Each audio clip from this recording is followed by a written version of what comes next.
Halo, perkenalkan nama saya Muhammad Rinaldi Ramadan dengan NIM 053316913 dari program studi Sistem Informasi.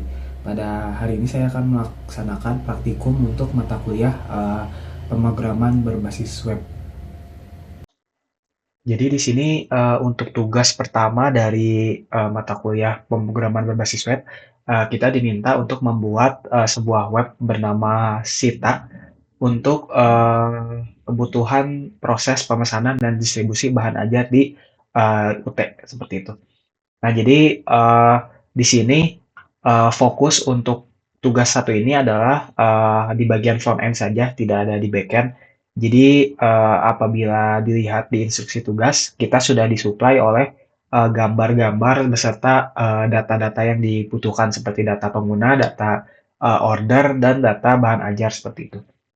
Nah, kita diminta membuat 4 halaman di sini. Jadi yang pertama itu adalah halaman login. Nah, di sini saya sudah membuat sebuah HTML untuk halaman login, di mana di sini terdapat jadi ide yang saya terapkan adalah aplikasi ini harus memiliki identitas UT seperti logo dan kemudian tema warnanya pun uh, sekitar 60% itu mirip seperti tema logo UT seperti itu. Nah, di sini terdapat dua form, yaitu form login dan form email dan form password untuk login.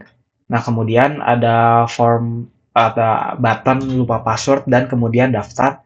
Nah, selain itu sesuai dengan ketentuan soal diminta untuk ada modal lupa password dan modal daftar.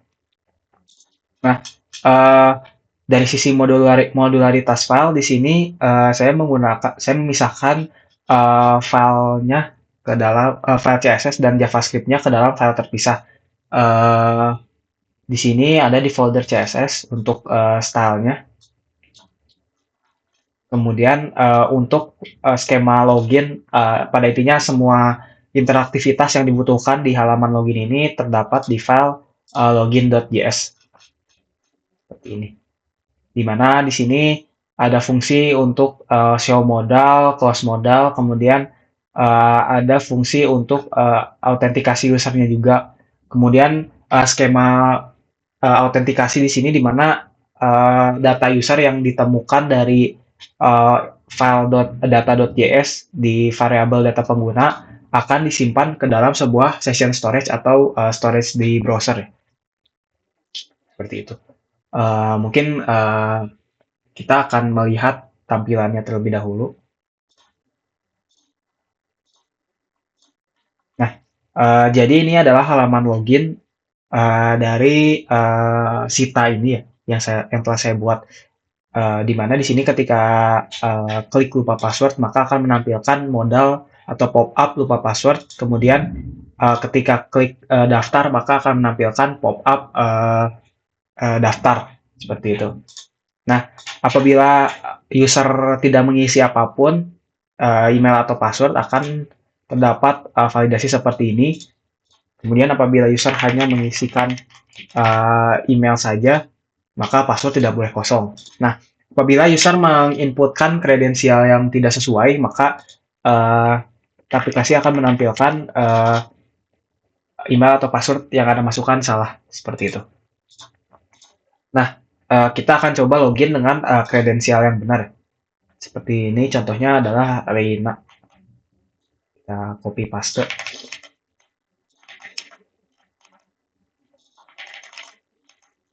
Nah, kemudian login.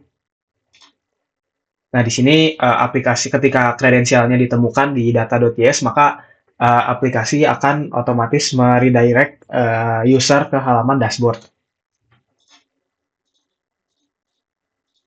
Nah, di sini adalah halaman dashboardnya di mana terdapat header atau nav menu, kemudian terdapat main kontennya di mana di sini adalah greeting ya.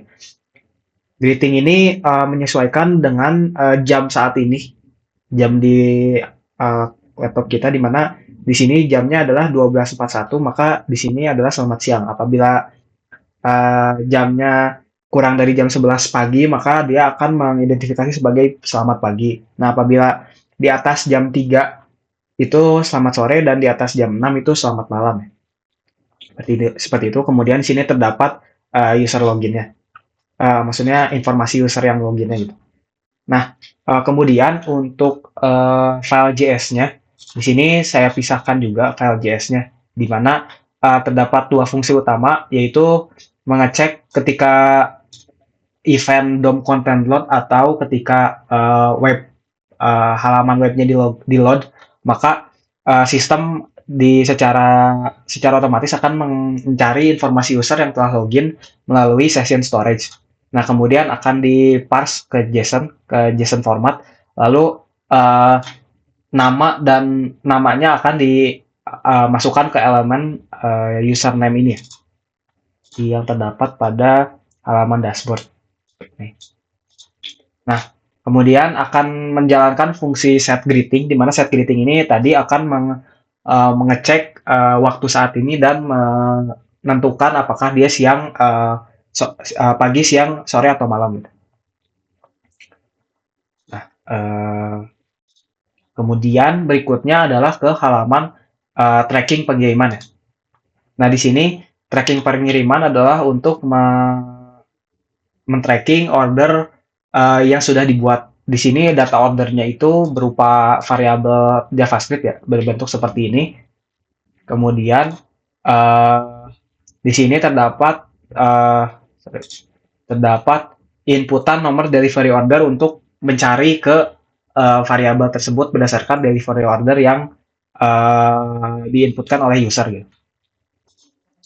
Nah, di sini untuk file JS-nya pun saya pisah ya ke file stock.js, di mana di sini terdapat beberapa fungsi, yaitu load stock data seperti ini. Kemudian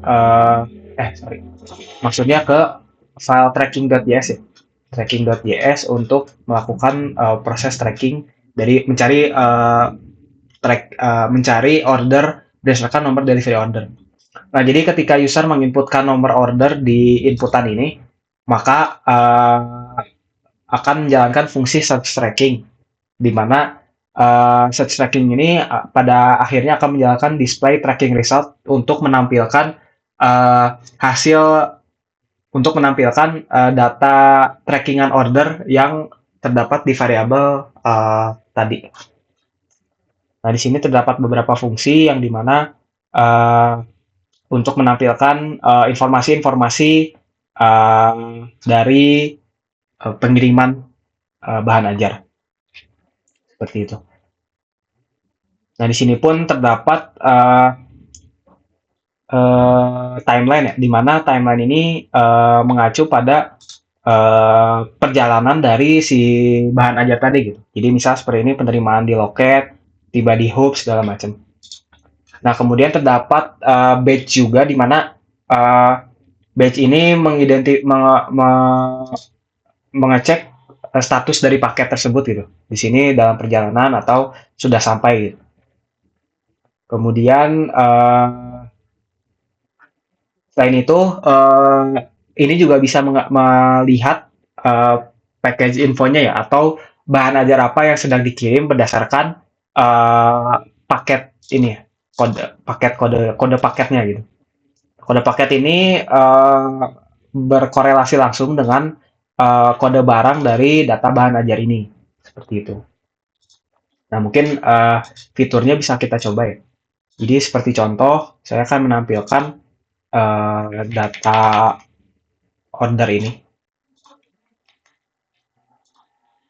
Nah, kemudian akan menampilkan informasi ordernya ya, seperti nama mahasiswa, status pengiriman, ekspedisi, tanggal kirim, jenis paket, dan total pembayaran. Selain itu, terdapat juga status pengiriman. Karena di sini sudah 100%, maka paketnya 100% ya.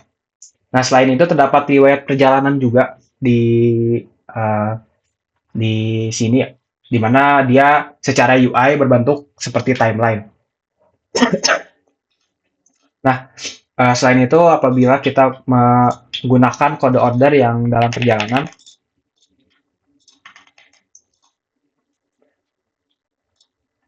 maka status paketnya akan berada di 80% ya.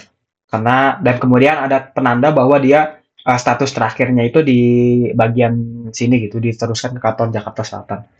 Seperti itu.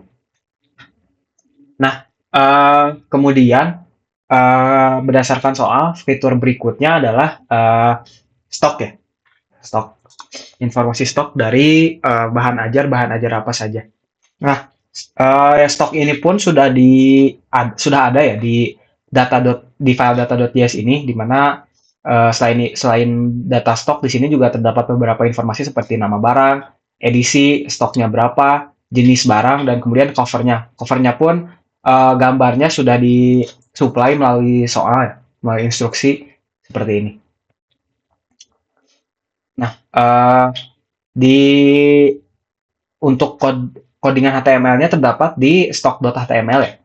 Nah, selain itu pun saya sudah memisahkan file JS-nya di file stock.js, di mana berdasarkan ketentuan soal, soal ingin aplikasi ini pun mampu menambahkan stok bahan ajar baru seperti itu.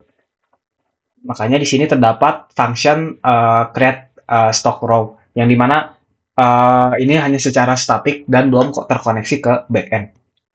Nah, mungkin bisa kita coba. Jadi untuk tampilannya kurang lebih seperti ini. Terdapat gambar, nomor, gambar, kode lokasi, kode barang, nama barang, jenis barang, edisi, stok, dan aksi. Nah, di aksi ini terdapat edit dan hapus, di mana apabila kita klik, fiturnya belum tersedia ya, untuk edit. Namun apabila kita klik hapus, maka akan ada konfirmasi seperti ini, dan stok akan berhasil dihapus. Lalu apabila kita ingin menambahkan stok baru, maka kita bisa tambahkan kode lokasinya, lalu kode barang, lalu nama barang,